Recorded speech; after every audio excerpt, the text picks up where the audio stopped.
Hey everybody, I'm Dan Schinder. And I'm Steven. Schinder, coincidentally. We are two generations of Yes fans, like literally two generations of Yes fans. I've got 31 years on Steve, and we are the producers and hosts of Yesshift, because Yes has shifted so many times through the 53 years, as you know, even if you're a casual fan, even if you're a new fan. And we have all kinds of interesting things to talk about. The first thing Steve's going to bring up is the fact that it seems like the issue has been solved with Francis Monkman and Yes regarding Yes's new release. Steve, take it away. Yeah, we won't spend too much time on this because we have a whole other thing that's the main focus of this episode, but we figured we'd bring this up since there's been more info since. And basically, Jeff Downs tweeted about his mistake and how he was given the show reel that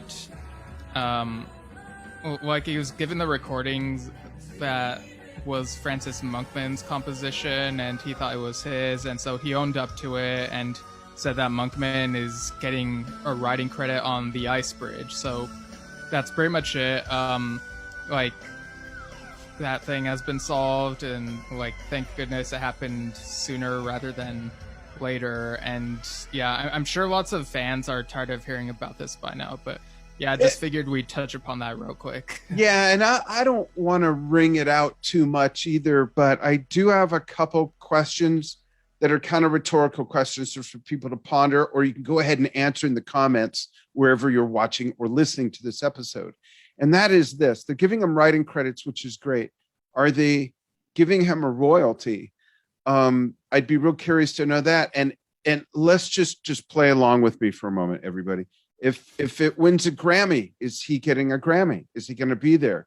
Is he going to be there to accept one as well as part of the writing team, being that he got a writing credit? If it goes gold, he should be getting a gold record as well along with them. So these are just some interesting things I thought of as soon as we found out that they're being very good about it. I love how this is being handled. Give him credit, but that does start like a whole new line of dominoes. So I'm just curious what everybody thinks. Personally, I think yes, no pun intended, to all of that, if that's the case. Yeah, I didn't even think of that, but it is something that I'm now curious about now that you've brought that up. Yeah. We'll see. Yeah, and I actually was just reminded of this, but Tom Brislin made a post that's kind of Yes related. It's kind of funny. So Tom Brislin, he toured as a hired hand for Yes on their symphonic tour 20 years ago, and he's with Kansas at the moment. And he made a post on his page that says, "We're back, Toledo, another good stop along the Good Kings Highway. Hashtag Kansas band." And of course, Kansas is performing, or did perform in Toledo yesterday, I guess. It says July 30th, and we're recording this on the 31st. So that's a nice reference. Yeah, I thought that was pretty funny. And I think, Billy Sherwood commented, "I'm jealous, LOL, dying to play live again. Have fun, brother. Sunglasses emoji." So yeah, that was a nice little Yes reference there. Yeah, that's awesome. And it's difficult to mention Kansas, especially now, without mentioning the late, great Robbie Steinhardt, who was one of the founding members, one of the lead vocalists, an amazing musician, violinist, and from what I've heard, all around wonderful human being. I've never met him, but one of my favorite bands from that era, who wrote some of the, I guess the most seminal progressive rock band from America, is what Kansas represents to me. Anyway, so rest in peace, Robbie, and best wishes to his friends and family and fellow bandmates. So yeah, I definitely need to get back into going through Kansas's discography because it's been years and I've been meaning to do that. Very cool. The early stuff truly is amazing. Everything they've done, I think, has been, but the early stuff was truly groundbreaking, especially for an American band. Right. Um, but going back to Yes, there's a recent milestone this week. Yes. Yeah. So recently was Alan White's 49th anniversary of the first gig he played with Yes. So like how what do you think about that, Dad? Like is that like still mind-blowing even after all this time? Like It is. It's a yes anniversary, and when you were there, in fact, you were the working the camera when I gave Alan our first Drum Talk TV award at the NAM show 2020 for the yeah. Drum Talk TV Prague Legacy Award. And I made a joke when we started rolling, live, streaming live, and I introduced Alan and said, who's been a member of Yes for about the last 72 years, because it's been forever. But I asked him, I said, when you joined Yes, did you ever imagine? And he knew where I was going and practically like interrupted me, like, no, not ever. And, really to put it into perspective, folks, how many people do you know in any industry that have held a job for 49 years? Now, of course, there was a break in Yes for a few years, but all in all, he's been the longest sitting or standing member of the band, longer than Steve Howe, only surpassed before then by Chris Squire, the late great Chris Squire.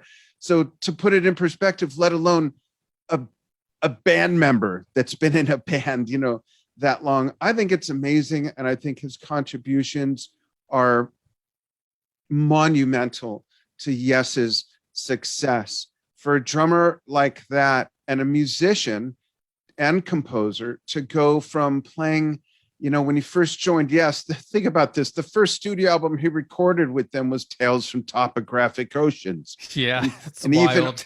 yeah, and even offered some piano on there. Um, and to go from there to then, okay, we lost our keyboard player, but let's do something which ended up being Relayer. And you transfer that into Yes doing stuff that they did in the 90125 years, the Yes West years. The fact that he could be so versatile and be the rhythm guy, the timekeeper, the groove guy, because that's what the drummer is, right? I mean, every band is the drummer's backup band, just so you all know. Oh, in fact, my Drum Talk TV shirt says, if a band has groove, you can thank the drummer. But my point is for, let's think of, to put in perspective again, why did Peter Banks not stay with Yes?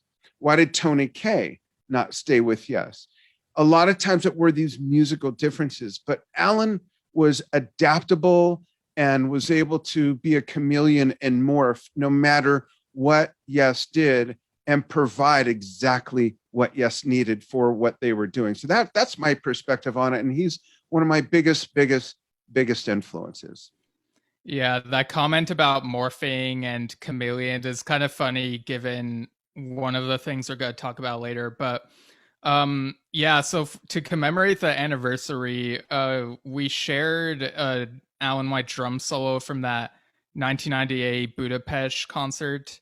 And I think it's part of Whitefish, if I'm not mistaken, Well, right? no, it's Or, oh, actually no? it is from where they were playing that, but the actual drum solo is from oh my gosh, bad senior moment. Side 4 of Tales. Oh, Ritual? Yeah, Ritual. That's what it is. And you can hear the and all that Oh, stuff. okay. So it was, yeah, I'm looking at it. It was like Whitefish segued into that. Yeah. Right. Okay. Yeah. Well, Yeah. sorry about that brain fart, folks. You're thinking, really? 2 generations of Yes fans, and you couldn't think of side 4 of your favorite freaking album and favorite album cover of all time? No, I couldn't. Sorry. Right. And there were several comments here and there. I'll just read this one Okay. because I found it the most interesting. So this is from Bob Glotch, who commented in one of these Facebook groups. He says, I saw Alan playing with Yes for the first time on August 5th, 1972. barely a week after he joined the band. You'd never know it. He and Chris were definitely locked in, and it was a magical concert. My first Yes concert ever. I've probably seen the band 40 times since then. Tremendous memories. Hoping Alan's health is better these days. So that's really a testament that he looked right away like he had been part of the band for like ever to Bob, you know.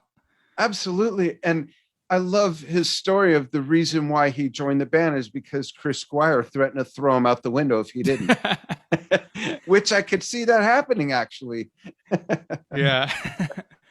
But And, oh, speaking of, oh, oh, go ahead. sorry. I also want to comment when we talk about being a chameleon as far as a musician, let's remember what Alan was doing before Yes. So think about this for a moment. His first album with Yes, well, before the first album, he toured the Close to the Edge tour because Bill left 2 weeks before the tour. So he had to learn all that music. Then he recorded Tales from Topographic Oceans. Then he recorded Relayer. What was he doing before then? He's the drummer on Imagine by John Lennon. He played a lot of John Lennon music, a lot of Yoko Ono, Plastic Ono band music. He played on some of George Harrison's solo stuff. He played with Joe Cocker. So to go from that, yeah, just some obscure musicians, but they're pretty right? cool. Look them up if you haven't heard of them, folks. Wikipedia. Yeah. I just made my recent donation, by the way. If you consider what the music scene was like then and how esoteric Yes was in a way compared to that music that was blossoming out of the 60s into the early 70s is where Alan came from, and he was very young.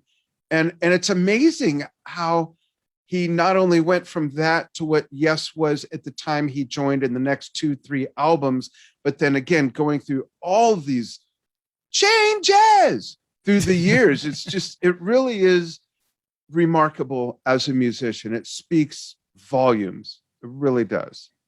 Yeah, and speaking of Beatles related stuff, that kind of segues nicely into this next thing, which is that this week there was Alan did an interview with Ken Michaels Radio over on YouTube, and he made a comment about the song that's on the second CD of the Quest. You know, is that weird thing where like there are a few bonus tracks, I guess, and one of the songs, like we mentioned before, was Mystery Tour, and we were like, "Oh, is that a Beatles reference?"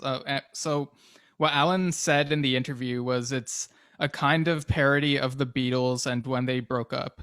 It's very good. It's very sing along." And over on Twitter, on the Yes Official Twitter, there's a quote from Steve Howe who said, "Mystery Tour is blatantly what it is. It's rather celebratory idea about a band." Huh, I wonder which band that is. Um, but yeah, so uh, that does make me wonder if like those bonus tracks are perhaps a bit more humorous than all of the tracks that are on disc one, and maybe that's why they're not on the same disc. Like I don't know, but um so yeah, if it ends up sounding like Magical Mystery Tour, like we know that this is why, and we won't have to accuse anyone of copying someone. It's like a parody or tribute or Well, something. I'm eager to hear it because I want to hear what type of musical references there are Right. stylistically. So, if we, for a moment, folks, I don't know how many of you are into this that are into Yes, but one of my guilty pleasures is some specific Tears for Fears stuff. The song Sowing the Seeds of Love, which happens to have Phil Collins on the drums playing just like Ringo Starr, that song is right out of the mid 60s. So I'm just using that as an example. I wonder if this song stylistically and production wise and sound wise of the instruments will have traces that harken back to that, or if it has nothing to do with that. It's just themed as Steve Howe is saying, but sounds like it was recorded in 2021. So I'm real curious to hear that one. Yeah, and the tweet also showed that Mystery Tour is written by Steve Howe, and it says that he plays the Fender Telecaster and Martin MC28 acoustic on that. Yeah. Um, and Jeff with the Fender Rhodes, Mellotron, Hammond organ, and Bowie with Spectre bass, and yeah, and also like the usual stuff, you know. Yeah. Um, so yeah, that's some of the recent news. But now for the main focus of this episode. So August 1st marks the 40th anniversary of MTV's launch back in 1981. And so we thought it would be really cool to talk not just about Video Killed the Radio Star, but maybe a few other of those Buggles music videos. Maybe some were on MTV, maybe some weren't. And same goes for a few of these Yes music videos from around that era, like throughout the 80s or so, that um, were quite something. I'm sure we'll have varying per- perceptions of it, like not just you and me, but also the listeners and whatnot, because these are something. Yeah, for Um, me, I yeah. just want to comment for context. I remember this because I had just graduated high school. I was 18, and this was actually 2 days, um, not 2 days, I'm sorry. This was literally a week before I broke my wrist in half. Oh wow. And yeah, and as a drummer, that's not very handy any more than it was for Alan to break his ankle. Um, so Yeah, 19, roller skating. yeah, and mine, I fell off after racing motorcycles for 2 days in the desert. I fell off going like 5 miles an hour, and like an idiot, put my hands out to break my fall, and I popped my right wrist. I'm right-handed. But I remember, being 18 and seeing this thing begin to bloom. And by the way, I have to say, 40 years of MTV. Thank you for 5 years of music videos. Yeah, Because they because just got into all that other reality show garbage. But anyways, yeah. so I have more perspectives to give as we go. But Steve, as you were. Right. So obviously, there were some Buggles music videos before this launch, but the Video Killed the Radio Star one was what they chose to have like right at the launch, like at midnight or 12:01 or whatever. And I think, I mean, I messaged you about this, Dad, how I was kind of confused about which video was the one they used for this launch. Because there's the one where it begins with like the full moon and like a girl listening to the radio, but there's this other one where it's them performing in a studio, like Trevor and Jeff and some backup singers, and Trevor's like standing still awkwardly, which I kind of read as meaning maybe it's supposed to evoke a still picture instead of a moving picture like you would see in a video. But Yeah. I think you said that you remember that one being the one they launched with, right? Yes, I do. And I think the other video may have come after that, or they simply Well, chose this other one. I think the other one might have been before because the song had been around for like 2 years at that point. Okay. Well, I So was going to say, I think they chose this other one to just get to the point quicker and not start out so, artsy, because there's this big buildup. We're launching. There's the yeah, rocket the countdown. cardboard cutouts of TVs. Like Yeah, maybe and they the didn't want the that. VJs introducing themselves, and then they wanted to just jump into it. So that's how I remember. And you and I both watched a video that shows that one that I don't think was edited in to replace the other one. I'm Okay. 99.3765% sure that is the one. Yeah. Yeah, but in either case, it's cool that we have both like videos. Like they're pretty different. I think between the two, I definitely prefer the like the one that's more busy, like with even with the cheesy cardboard cutout TVs and Yeah. like like the moonlight and what looks like water, but was just some material that looks like water. Like I do prefer the artsiness of that, and I think that one was like well shot and well made and whatnot.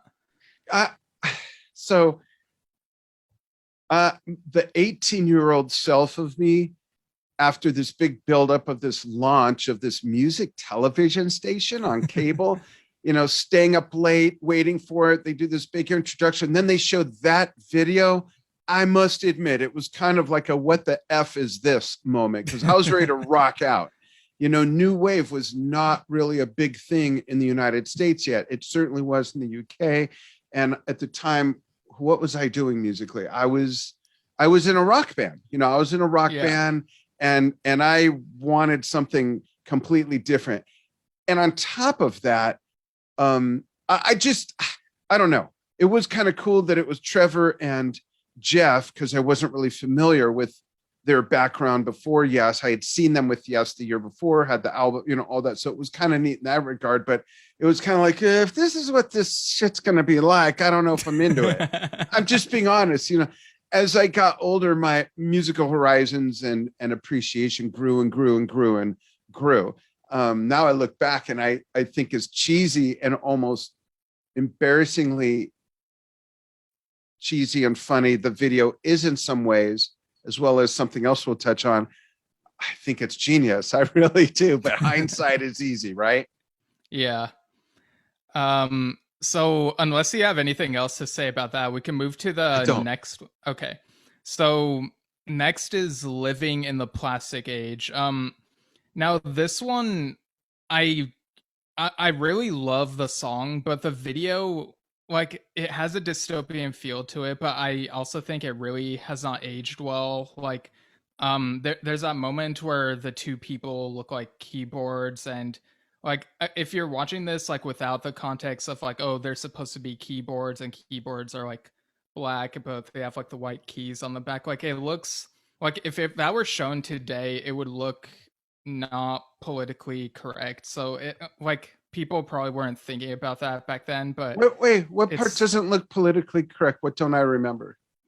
oh, the part where it's like a couple seconds where like Jeff is like playing keyboards, but because like the people are pretending to be like living objects, like they are like on all fours. It's like they're the keyboards, but they have like black body paint all over. And I don't like I get it. They're supposed to be keyboards. It's just if you're looking at it without the context, it looks kind of bad. So Huh. like for Okay. that reason, I feel like it hasn't aged well. But like the song itself, I do love how it has really cool lyrics. Like they send the heart police to put you under cardiac arrest. Like I think wording like that is very genius. Like that wordplay.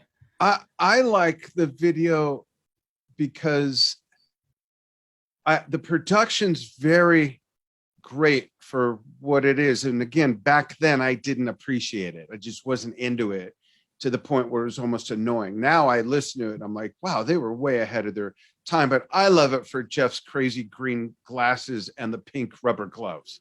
I mean, if Yeah. you could play keyboards with pink rubber dish gloves on, you're okay in my book. Yeah, and there's that weird moment where where like he's flying while playing the keyboard. I think Trevor's flying at some point. It's bizarre. Yeah. Um yeah, and then we also have Clean Clean. I don't really have much to say about this one other than it looks like it kind of looks like they're looking at some arcade game and then they're driving outside, and like the song is catchy. I just don't really get what the imagery has to do with anything really for that one. Yeah, and by the way, folks, we're bringing these up because they are two Yes members, and that was the first MTV video, which we're celebrating the anniversary of. And these are some of the other videos that were on MTV that the Buggles were part of. That's the context of the conversation right now. Yeah. Um and we also have Elstree, which it it's shot as if like they finished filming some sort of black and white movie, and there's a cemetery. There's also like at some point there's an orb of light that contains memories or something, and I feel like there's kind of a through line through these some of these Buggles music videos where it has to do with media and cameras and film and like memories and the use of black and white. It's kind of like I don't know. It feels like the Buggles had their aesthetic, I guess you could say. Yeah, because other songs include Adventures in Modern Recording, I Am a Camera, which became Into the Lens with Yes, and On TV. So those are all exactly in the vein of what you're talking about. Yeah. Well, while we're on it, we might as well talk about I Am a Camera. I don't know how hot of a take this is, but I think I prefer this version over Into the Lens, like at least music video wise, and possibly music wise. Like I don't know, because like the music video for Into the Lens is just the band in the studio and it ends with some really weird zoom shots. Whereas the I Am a Camera music video, it's, you know, it shows the red glasses and black and white footage in the lenses, and Trevor walks out of it because he's like miniature size at that point. But then he's like at the desk and like the curtains are blowing, and at some point he passes out. And I feel like what really works about this version of the song is that to me it evokes kind of an existential dread, which like I really dig how it's able to evoke that with both the music and this video that we see unfold on the screen. Yeah, and yes, fans, if you're familiar with um, the version that Yes did on Drama, and you've never heard this, go ahead and check it out. It's worth seeing how, you know, things morph. You know, it's one thing that it's kind of like the experience of hearing the run-throughs of Awaken or the run-throughs of the Revealing Science of God, and then going, wow, how on earth did they ever get from that to what we heard get released? This is sort of that same thing. It's interesting. And to me, it's history and it's nostalgic, and I like it. I think it's neat. Right. No, oh, And I'm sorry. It gives more context as well to what Steve Allen and Chris's influence was on the piece of music. right. And it's interesting to see that transformation, hear that transformation, if you will. Yeah, cuz Into the Lens is it's obviously longer cuz it has those instrumental bits which are really great, and it's No like you can spoilers. and yeah, no spoilers for 40-year-old songs, but it's like you could switch between the different interpretations and be like, oh, okay, that's what the flavors that these members added, and this is how these members see it when they do it on their own. Okay.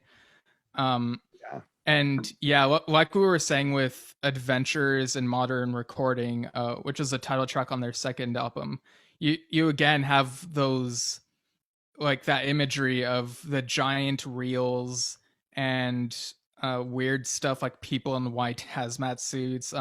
This music video also has a rabbit that comes out of a hat, so it's like a really neat little That's magic original. trick, I guess. Yeah. And of course, on TV, has TVs, and you see uh like Trevor's face is on the screen and the body that's underneath it is kind of moving in a stop motion type of way. It's like there's a disconnect, but it works for the type of song that And it is. and what year did that come out, Steve? 1982, I believe, Okay. 81 or 82. So what's interesting about this, you probably don't know this because you're too young to know, and there's no, you know, big deal record of this, but one of the very first iterations of cable television was called On TV, and Grandma and Grandpa had it when I was growing up, and it was around that time. And On TV was a box that sat on your TV. Chime in, folks, if you're old enough to remember this. It was a wooden box with a black metal plate, and I think it literally had an on switch and one knob. And I remember watching movies at home for the first time, and a couple concerts, and one of my favorite films of the time was On Any Sunday, which was a motorcycle film about different types of motorcycle racing, which I was into at the time. Steve McQueen is in it, but On TV is the same play on words I think they're using in the song and everything. So it's interesting. It came out around that same time. Okay, yeah. Did Yeah, you know that makes about that? sense. No. Okay, there you go. There's a little history lesson for you. So then we have some videos from the Yes catalog that were on MTV, and I think I remember all of these except for one of them, strangely enough. And I say strangely enough because when I say which one it is, you'll be like, "What?" And I know you'll say, "But I showed this to you." I just don't remember some stuff. But That's let's fair. yeah, but let's go down the list, starting with the most popular one still to date was, of course, Owner of a Lonely Heart. And there's two versions of that. There's the version that features Eddie Jobson is in it. And there's the guy, I call him the guy losing his mind is in that.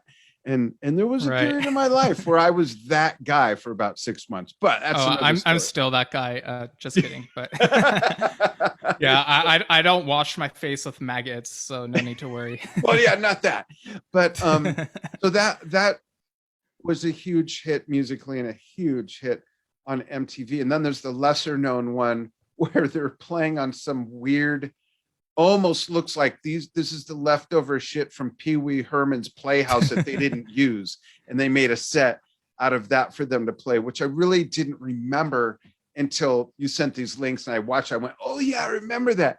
And Yeah, it looks it's kind of like an artificial beach or something, yeah, right? yeah, and it's kind of ridiculous, but there's a bunch of these videos that, looking back, are a little. Sorry for using the word ridiculous, folks, but some of them were cheesy. They were not. I wanted to see videos of them just playing the freaking music. I didn't want it to be fake. I didn't want them to be miming to a soundtrack. I didn't know how videos were made back then. So that like part bothered me. But at the same time, it was just so cool to have a channel where you'd see your favorite musicians, no matter how, for me, no matter how cheesy or ridiculous it was. Same with Asia. We'll get to that. But that was cool because back in that day, a lot of my favorite bands were not on MTV. There was, I'm just going to kind of rifle through a little bit. Yes, Genesis, ELP, Led Zeppelin, Jethro Tull, Deep Purple, Jimi Hendrix. A lot of this stuff wasn't exactly mainstream that, hey, let's make a video and put it, so anytime there was a chance to catch a glimpse of them out of the element you knew them for, which ended up being a cheesy video, it was still like, oh, there they are. That's the way I looked at it, and I still do. Yeah, like some videos are cheesy and ridiculous. Others I find cheesy yet charming. It's kind of a spectrum, I would say. Um, Interesting. Yeah. but your mention of Asia just reminded me. They kind of did carry over that trend of showing TV screens within the music video. I think they did that in the Heat of the Moment music video. It's funny, I Um, don't even remember that video, but I'll wait till we get to Asia after we go through some yes to comment on that. okay, yeah. But getting back to Owner of a Lonely Heart, it's funny that you mentioned the thing of like, I just want them to get to the music because this music video, like the more popular one for Owner of a Lonely Heart, it has a moment where they're performing in a room and then all of a sudden you hear John saying, hold on, maybe there's another way to do this. And it's like a full minute or two before they play music again because they're spending all this time showing the band members turn into animals. John turns into a bird. I can't remember what type of bird it is.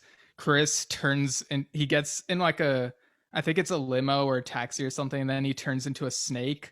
Trevor turns into some sort of reptile. I'm not sure which reptile it is, but I feel like that kind of became his thing, kind of, because several years later, there's that music video of his solo song, Something to Hold On to, and it includes an iguana hanging from his guitar, and he's wearing like Yeah. the weird, like, white outfit with black spots, and the room is like the same pattern. It just looks like it looks pretty, it clashes, it's hard to look at, and then it ends with him like with his arms stretched out all the way to like the end of the hallway. It's so bizarre, and he's like looking through this machine. But anyway, that was like a whole another thing. And Alan, like, you see him walking in a bathroom. He's like walking on top of the sinks and turns into a black cat.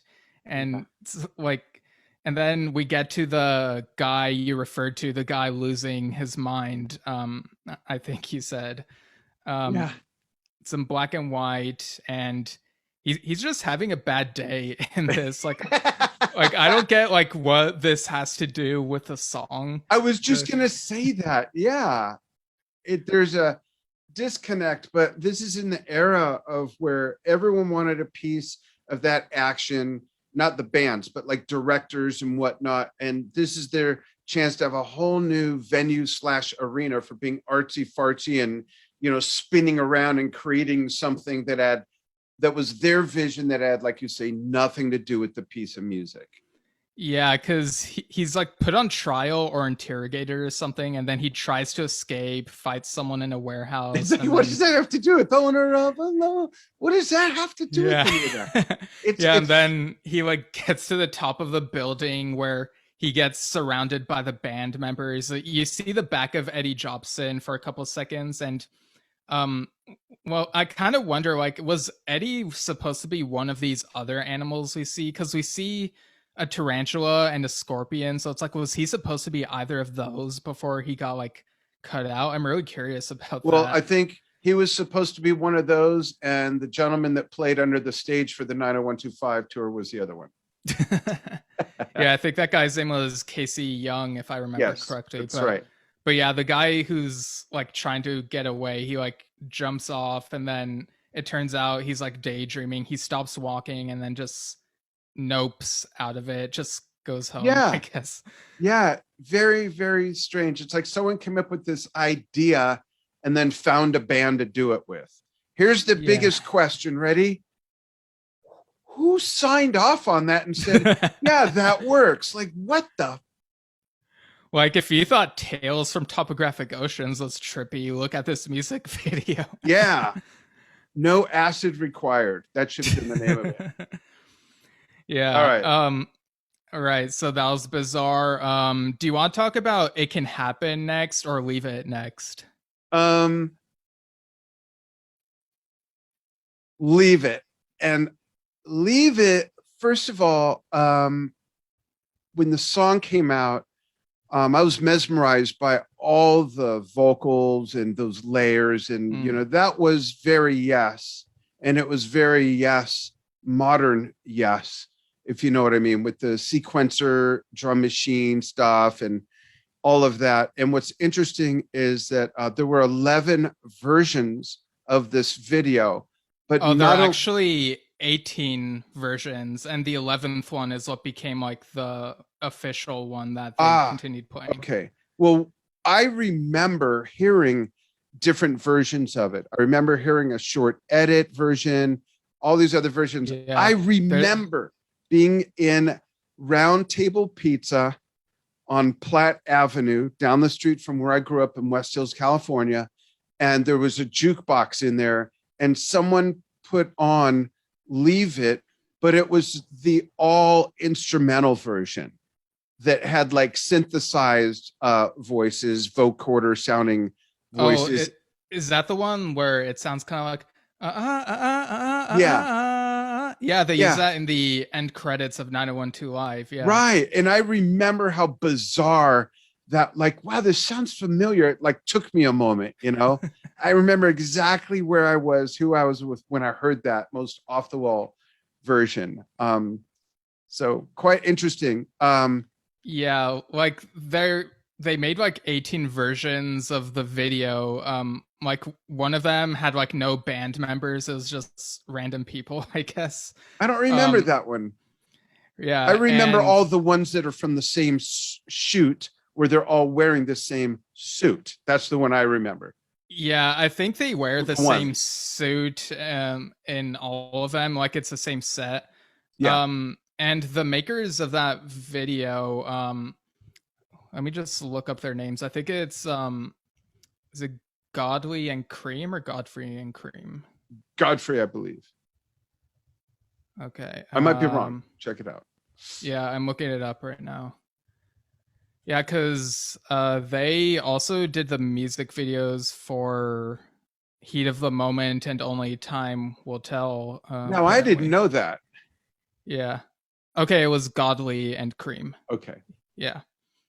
And yeah, you can find this like 20-minute or whatever it is documentary on YouTube that aired on MTV back in the day where they talked about it. It was fun to look at. Yeah. Like The making of it, of all these different cuts and everything. Yeah. yeah, I feel like if I was the one of the band members, I would have just been impatient, like having to do like the same thing just slightly differently, like all day long or whatever, to be honest. Yeah. And, that's how video shoots are Yeah. either way. But yeah, they shot a certain amount of footage in the same setting and then they spun it out 18 different ways, Yeah. even upside So down. Yeah. Crazy. And yeah, But I and want to ask the fans to please chime in on all this stuff, whether it's Owner of a Lonely Heart, Leave It, on the Buggles. Be sure you're chiming in. We'd love to know. This isn't just us talking at you. Let's make it a conversation. Let us know what you like, what you don't like. If you're unfamiliar with any of these, go look them up, watch them, and then chime in. yeah. And we also have It Can Happen, which is pretty straightforward. It has a voiceover that sounds like it's in a foreign language. I'm not sure what it's saying, but we see like a boat or ship or whatever, and then the band is performing in a bright room. They're wearing kind of like glam rock outfits, and it looks like they have like some makeup on them. Yeah. Um, so yeah, I don't know if you have anything to say about that. I just think it's pretty straightforward and Yeah, just whatever. I agree. The one that stands out the most to me, um, maybe because it was more what I always wanted all MTV music videos to look like, is Rhythm of Love. Or I'm sorry, Love Will Find a Way. I don't remember the Rhythm of Love video and I didn't watch it before we started, but Love Will Find a Way, I know where they filmed that in an airplane hangar at Van Nuys Airport. Alan lived in West Hills where I grew up, and Chris lived in Laurel Canyon. Trevor lived in the area. It was the whole, Tony lived in LA. So it was just a convenient place, but they're playing music. They're at their instruments playing music. Go figure, for a music video. Um, and so I remember that one standing out the most as the most normal sort of video, if you will.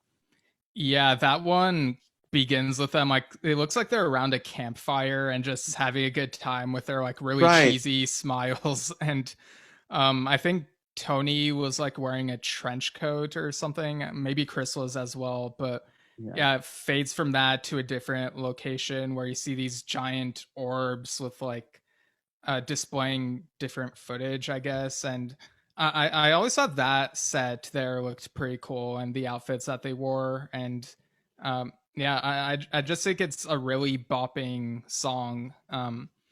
But for the Rhythm of Love music video, so for this song, like obviously they want to inject a bit of sexuality into the video, which is why you have that woman and Oh, that video. Yeah. I hate that video. Sorry. I do. And it's not because I'm a prude or anything. It's just, it's so yes. It is so no. It is so absolutely not. It is so yeah, like just, it doesn't fit their image in any way, shape, or form. Not that anything that has to do with sexuality or beauty or anything couldn't fit, but that just doesn't. That is, they just gave it to someone got rolled into that was related or knew somebody or something. I don't like that. It's not in good taste. It doesn't fit the band's image even at the moment. Sorry, I know I'm kind of just going off about it, but wow, all of a sudden I couldn't remember it, and then as soon as you said that, bam, I just got blindsided by it. I blocked it yeah. out, I guess. Yeah, I mean, to be fair, Rhythm of Love was written as kind of a sex story type of song, but it was kind of weird to see from Yes. And it even has like that weird creature that looks kind of like some sort of machine. I don't know what it's supposed to be, and it's like following the woman. And It's there's the some guy in strange Owner of a Lonely Heart who lost his shit made that. That's what that's all about. and there's some shots where she's walking on the sidewalk and it looks stop motion, so it kind of reminds me of Terminator, or like heck, some of this music video kind of feels Tim Burton-esque to me, Interesting. in a Huh. way. But yeah, it is an odd one. I don't really have much to say about it, And I have to really. say, I've probably never seen the whole thing all the way through. But I want to comment on the last Yes video on the list. Then we have a couple bonus videos that are related to the Yes universe, Yessiverse. Yeah, related to the Yessiverse that were on the MTV verse. And that is Lift Me Up. And when Steve sent me this list with all these links and I saw that on there, I was trying to remember the video and I couldn't remember. I remember hearing the song for the first time. Weird. I remember where I was then too. I was in my car somewhere, but I couldn't remember the video. And as soon as I clicked on it, and it has that intro with the whole Union band together miming the lyrics. It's like, wow, I just don't freaking remember this. Some of the rest of the video I remember, but it it's fun to watch. I'm gonna say that it's fun to watch because all these guys are in it. It's fun to watch.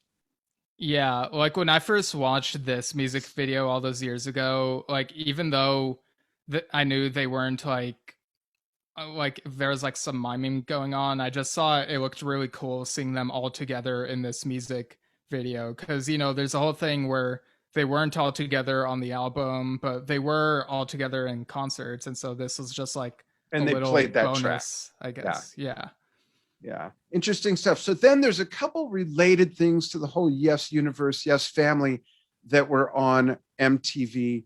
And I'm going to mention Yeah. the only two that I remember, one from each band, one from Asia and one from ABWH.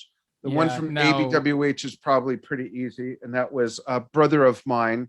And I remember Rick Wakeman playing the clear acrylic grand piano, which was beautiful. I liked that video actually.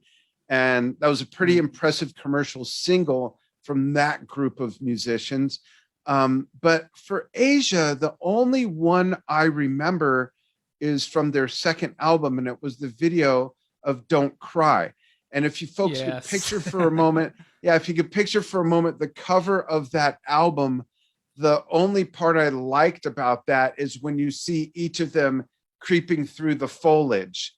And it was like, there's my guys. There's the four guys. There's Carl, there's John, there's Jeff, there's Steve. And that's the only part of the video I really like or even really sort of remember. Other than that, it was like, just another one of those songs where they rolled somebody in, signed off on something, and it fit what music videos were then, but it's also the most commercial song on that album and blah, blah, blah. Those are the only two I remember, one from each band.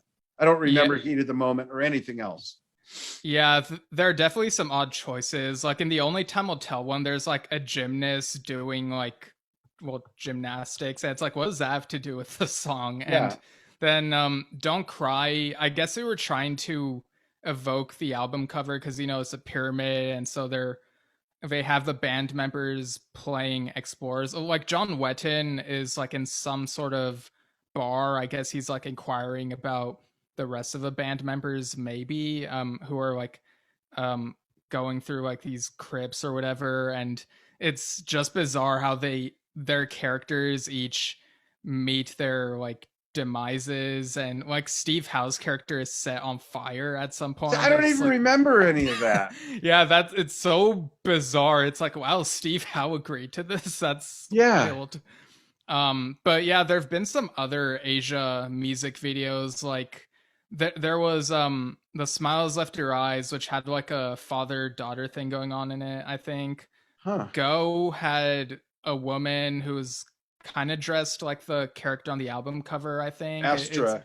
yeah, it is another one of those music videos, like we said, where I they remember that. include a bit of sexuality into it. And playing. Um, Yeah. yeah, and there are like a few black and white ones from 1990 when Wetton, like before Wetton left, for a long time before the reunion lineup, and I'm sure there are others, but yeah, like with ABWH, that Brother of Mine video, I'm not 100% sure if it was ever on MTV. It probably was, but it's still a really cool video.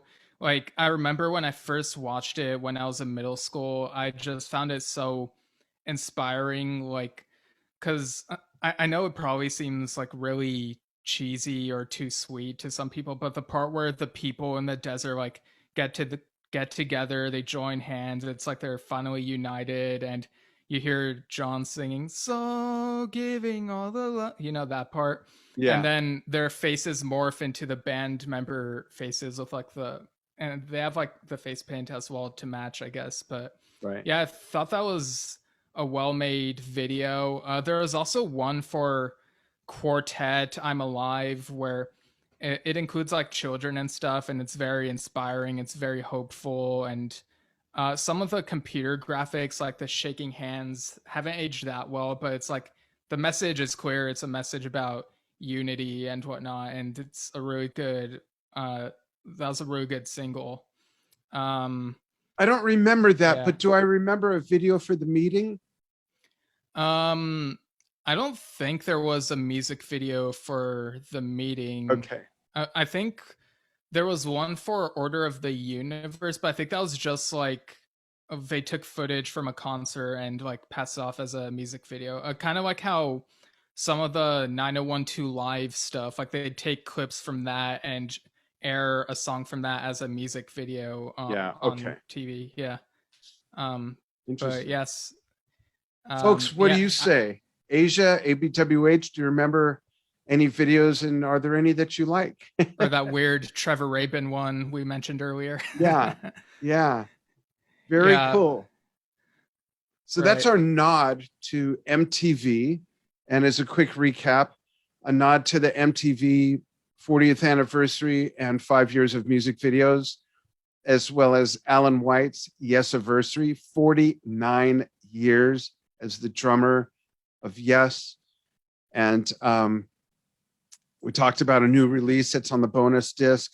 I don't know. Is it called a bonus disc? I guess disc 2 with some bonus tracks, or I Yeah. guess so. Mystery tour. We'll see what that's all about. And covered the Buggles since they had the very first video Yeah. on MTV and had some others. So that's a pretty healthy dose of some stuff from the Yes universe, including the fact that Francis Monkman and Jeff Towns got everything all worked out. Yeah, definitely. Cool. Yeah, we'll see if they credit Lennon and McCartney on Mystery Tour. No, I'm kidding. Interesting. And folks, be sure to follow Yesshift on Facebook. And you can go to anchor.com/FM/Yesshift, right, Steve? It's anchor.fm/Yesshift. Thank you very much for that correction. Yeah. And yeah, whether you prefer to just listen to audio or you want to put up with actually looking at us. And if not, we're not offended. Yeah. Just some different ways to digest the show.